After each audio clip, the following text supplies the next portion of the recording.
Capítulo 21. La receta de Dios para los enfermos. ¿Está alguno enfermo entre vosotros? Llame a los ancianos de la iglesia y oren por él ungiéndole con aceite en el nombre del Señor. Y la oración de fe salvará al enfermo, y el Señor lo levantará. Y si hubiere cometido pecados, le serán perdonados. Santiago 5, 14 al 15. Este texto, sobre todos los demás, dice claramente a los enfermos lo que tienen que hacer para ser curados. Las enfermedades y sus consecuencias abundan en el mundo.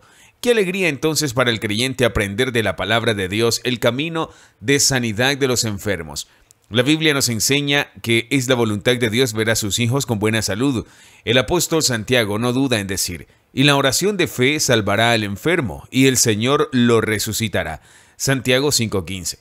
Que el Señor nos enseñe a escuchar y a recibir simplemente lo que nos dice su palabra. Note primero que Santiago aquí hace una distinción entre aflicción o sufrimiento y enfermedad. Él dice, ¿está alguno entre vosotros afligido? Que ore. Santiago 5:13.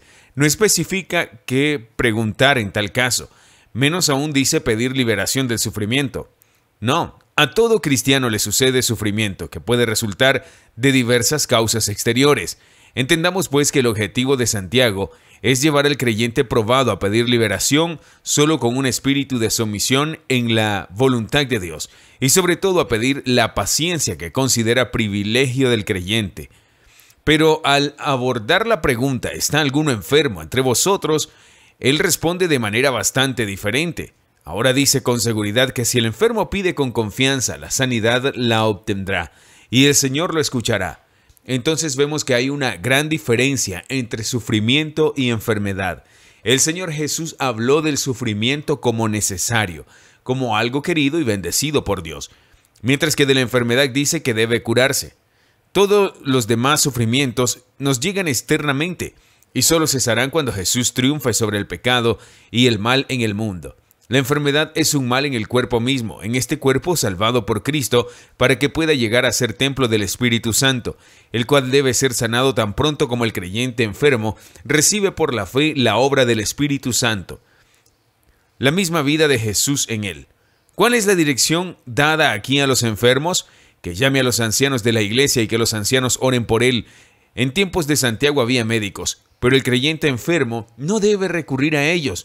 Los ancianos entonces eran los pastores y líderes de las iglesias, llamados al ministerio no porque habían pasado por escuelas de teología, pero porque estaban llenos del Espíritu Santo y eran bien conocidos por su justicia y por su fe. ¿Por qué el enfermo debería necesitar su presencia?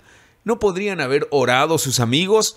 Sí, pero no es tan fácil para todos ejercer la fe que obtiene sanidad, y esa es una de las razones por la que Santiago desea que se llamaran a hombres cuya fe fuera firme y segura.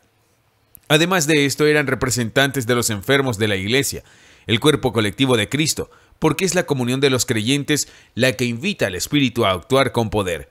En resumen, debe, siguiendo el modelo del gran pastor de las ovejas, cuidar el rebaño como él lo hace, identificarse con el enfermo, comprender su problema, recibir de Dios el discernimiento necesario para instruirlo y animarlo a perseverar en fe.